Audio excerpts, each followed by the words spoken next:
देखिए, एक तो ये है कि आप और मैं चाहे कानून आए, उससे बहुत ज्यादा फर्क नहीं पड़ेगा। इसमें दिक्कत ये है कि इसमें एक समस्या ये आती है कि अभी तो लोग, अभी कोई कानून नहीं है मीडिया के ऊपर।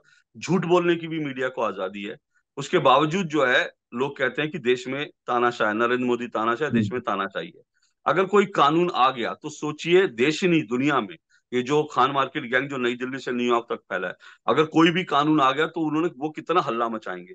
आपको मैं याद दिलाता हूँ, स्मृति ईरानी जब आईएनबी मिनिस्टर थी तो उन्होंने एक छोटा सा एक इस तरह का कानून लेकर आई थी कि अगर कोई पत्रकार लगातार फेक खबर फैलाते पकड़ा जाता है तो उसका, उसके ऊपर कोई कार्रवाई हो या उसका एक्रीडेशन रद्द किया जाए।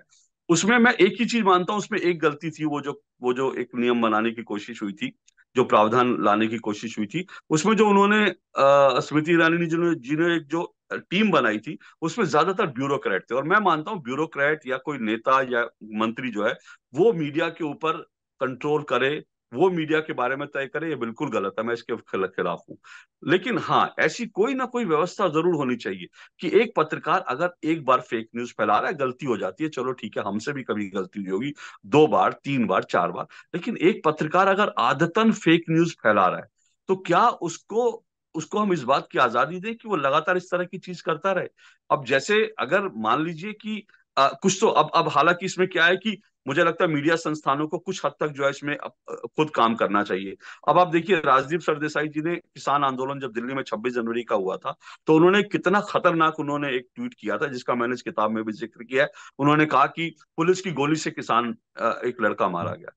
उसके बाद जो है, वो वीडियो में दिख रहा है कि वो लड़का, वो जो व्यक्ति है, वो अपने ट्रैक्टर को इस तरह से उछालते हुए तेजी से ले जा रहा है, ट्रैक्टर पलट जाता है, उसमें उसकी मौत हो जाती है। तो पहले राजदीप सरदेसाई ने, अब वो ट्वीट कितना खतरनाक था, उस ट्वीट के बाद जो है पूरे देश में आग लग सकती थी।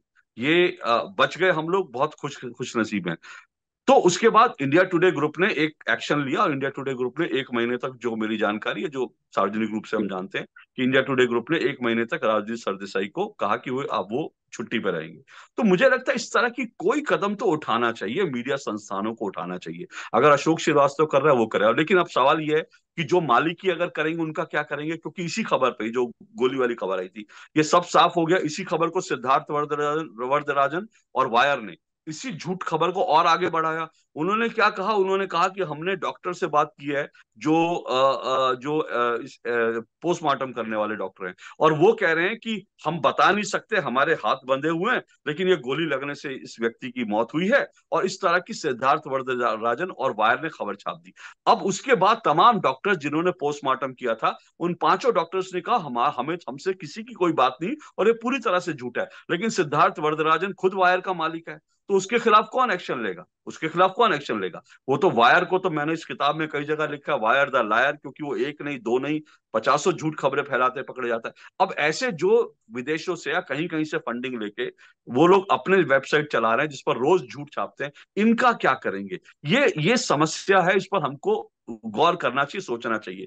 भारत की वैक्सीन के खिलाफ जो है किस तरह से फेक न्यूज फैलाई गई, वो हम जी। सब ने देखा। इसी तरह से जय श्री राम को लेकर के, इसमें मैंने सिलसिलेवार तरीके से 10-15 खबरों का जिक्र किया। अचानक एक लहर चली कि जय श्री राम बोल करके मुसलमानों को मारा जा रहा है। हाँ। उनमें से 99% खबरें झूठी थी, वो बिल्कुल झूठी थी। अब ऐसी झूठी खबरें आप फैलाएंगे, क्या करेंगे? सीए को लेकर आपने पूरा देश जला दिया, आपने दिल्ली में दंगे करा दिए, 50-60 लोगों की जान चली गई, कितने लोग घायल हो गए।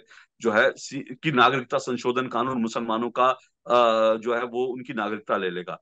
कल तो लागू हो गया ना नागरिकता संशोधन कानून, लोगों को नागरिकता मिली है। और वो कितने लोगों को मिली है? अभी 14 लोगों को मिली है, और बहुत होगा तो वो 31,000 लोगों को मिलेगी। लेकिन अरविंद केजरीवाल कहते हैं कि लाखों करोड़ों पाकिस्तानी आ जाएंगे, हम लोग कहाँ जाएंगे? और बाकी लोग कहते हैं कि मुसलमानों की नागरिकता छीनी जाएगी। और ये कह कह के इन्होंने देश में दंगे करवा दिए, देश में आग लगा दी। अब आज इनसे नहीं पूछा जाना चाहिए? क्या इनकी जिम्मेदारी तय नहीं होनी चाहिए? क्या प्रशांत भूषण, उद्धव ठाकरे, संजय राउत और हम्म। सत्यपाल मलिक, जिन्होंने ये कहा कि राम मंदिर का जिस दिन उद्घाटन होगा उस दिन अयोध्या में बम फटेगा, क्या कंप्लीट। इनके खिलाफ राजद्रोह का मुकदमा नहीं चलना चाहिए? ये सारे सवाल हमारे सामने हैं, जिन पर हमको सोचना पड़ेगा। क्योंकि ये झूठ फैलाने की, लोगों को डराने की, लोगों को झूठ फैला फैला के डराने की, लोगों को प्रभावित करने की, ये सब खेल बंद होने चाहिए। ये डेमोक्रेसी के लिए अच्छा नहीं है।